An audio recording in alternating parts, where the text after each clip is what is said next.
Anyway बोलण्याची आता फारशी गरज उरली नाही. खूप सुंदर सुंदर आणि विचारप्रवण असे काही वक्तव्य झालेले आहेत. त्याच्यामुळे मी फक्त काही गोष्टी रिपीट करेन समारोप करण्याच्या दृष्टीने. व्यासपीठावरील सर्व मान्यवर आणि श्रोत्यांमध्ये बसलेले सर्व मान्यवर, मॅक्सिमम लोकांना पुरस्कार मिळालेलेच आहे, त्याच्यामुळे त्यांना त्याचा आनंद आहेच. पण पुरस्कार मिळणार नसतानाही जे कार्यक्रमाला उपस्थित राहिले आहे त्यांचं विशेष कौतुक मला करावंसं वाटतं, कारण इतका वेळ आपला देणं ही छोटी गोष्ट नाही आहे. तर जे आलेले आहेत त्यांचं खरं दे डिझर्व बिगर रिवॉर्ड असं मला म्हणायचं आहे.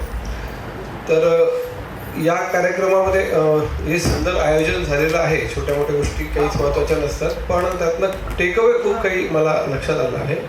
एक तर गौरव मालक जे आहे त्यांनी जे सांगितलं ते खरंखर एकदम लक्ष घेणारी आणि विचार करायला भाग पाडणारी असं त्यांचं पूर्ण ते वक्तव्य होतं. प्रेरणा आम्हाला पण त्यांच्याकडनं प्रेरणा मिळालेली आहे.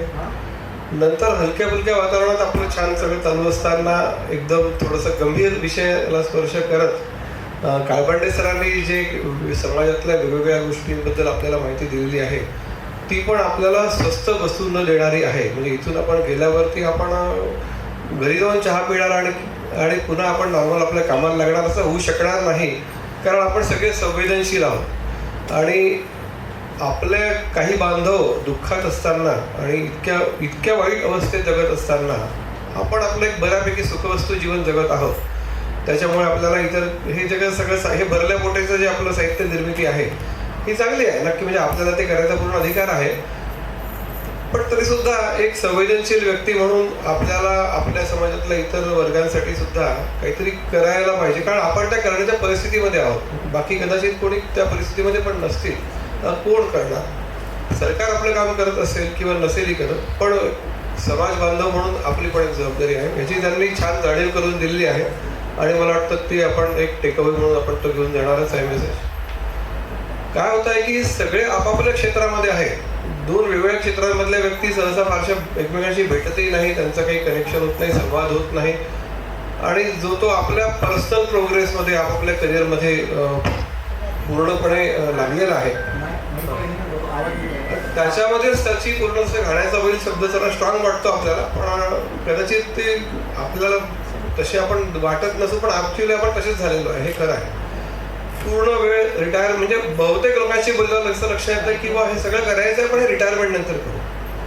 आता रिटायरमेंट नंतर कितीशी एनर्जी आहे, कितीचा उत्साह आणि त्याचा पर्पज उरणार आहे का? आणि तोपर्यंत सगळ्याच गोष्टी आपण पोस्टपोन करतो. जे काही करायचं आहे, जे काही छंद आहे, आवड आहे, समाजसेवा आहे, साहित्य सेवा आहे, जे काही करायचं आहे ते सगळं रिटायरमेंट नंतर करायचं आहे. कारण रिटायर होईपर्यंत माणसाला मरायला वेळ नाही किंवा श्वास घ्यायला वेळ नाही, अशी त्याची अवस्था झालेली आहे.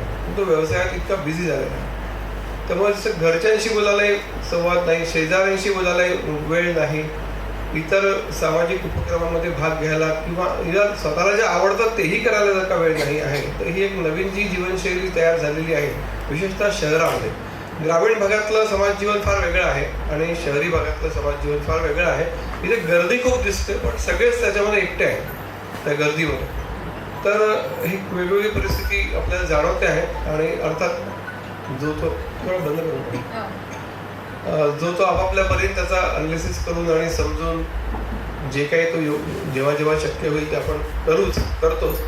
एक यांनी जे सांगितलं ते मला खूप पटलं की ज्यांच्यामध्ये लिहिण्याची क्षमता आहे आणि ज्यांच्या हातात माध्यम आहे किंवा व्यक्त करण्याची क्षमता आहे, एक समस्या काही लोकांना माहीत आहे, पण ती मोठ्या प्लॅटफॉर्मवरती मांडल्या गेली तर ती जे सोडवू शकण्याच्या परिस्थितीमध्ये आहे त्यांच्यापर्यंत ती पोचू शकते.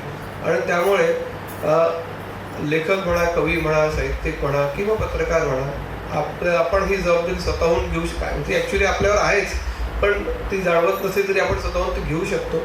आणि मनोरंजनासाठी फक्त साहित्य न ठेवता किंवा स्वांत सुखा आपण म्हणतो ते अगदी बरोबर आहे, पण त्याच्या एक पाऊल अजून पुढे जाऊन आपण सामाजिक समस्यांना वाचा फोडण्यासाठी किंवा त्याची व्याप्ती किंवा त्याची जी भीषणता जी आहे ती सर्वांपर्यंत पोहोचवण्यासाठी जर का आपली हे आपलं जे काही टॅलेंट म्हणा किंवा जे काही आपलं वरदान मिळालेलं आहे ते वापरलं तर त्याचा अधिक विधायक कार्यासाठी त्याचा उपयोग होऊ शकतो. तर आपण सगळे तसं म्हणजे करण्याचा प्रयत्न आपापल्या परीने आता याच्यापुढे करू, असं आपल्याला एक प्रकारे हे इंजेक्शन करणे जे दिलेलं आहे ते आपल्याला स्वस्त बसू देणार नाही आहे. कार्यक्रम खूप छान झालेला आहे आणि खूप काही याच्यातनं घेण्यासारखं आहे. विशेषतः मला दीपक वानखेडेंच्या कार्यक्रमाचं नेहमी कौतुक वाटतं की ते जे शेतकरी महिलांना दरवेळेला ते पुरस्कृत करून त्यांना इथे बोलवतात. त्याच्यामुळे आमचा शेतकऱ्यांशी काहीच संबंध नसतात. म्हणजे एकेकाळी 2 पिढ्यापूर्वी आम्ही पण शेतकरीच आहे, सगळेच बहुतेक आपण सगळेच शेतकऱ्यांचेच एक प्रकारे वंशजच आहोत. पण एरवी शेतकरी आम्हाला फक्त पेपरमध्ये आत्महत्याच्या बातमीच्या संदर्भातच फक्त कळतो. बाकी आमच्या डे टू डे लाईफमध्ये शेतकऱ्यांचा काही संबंध नसतो. त्यांच्याशी वैयक्तिक असं भेटण्याचा आणि इंटरॅक्ट करण्याचा आणि फेस टू फेस त्यांना भेटण्याचा ही संधी असते.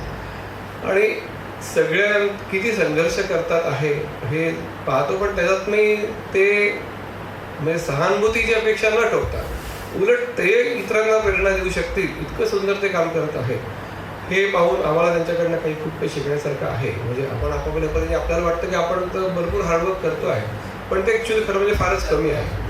इतर लोक आपल्यापेक्षा अतिशय जास्ती कष्ट करत आहेत, हार्डवर्क करत आहेत. ते आपणही अजून करू शकतो, त्यापेक्षा जास्त करायला पाहिजे असा एक संदेश पण मला याच्यातून मिळतो आहे. तर कार्यक्रम छान झालेला आहे. सर्वांचे आभार.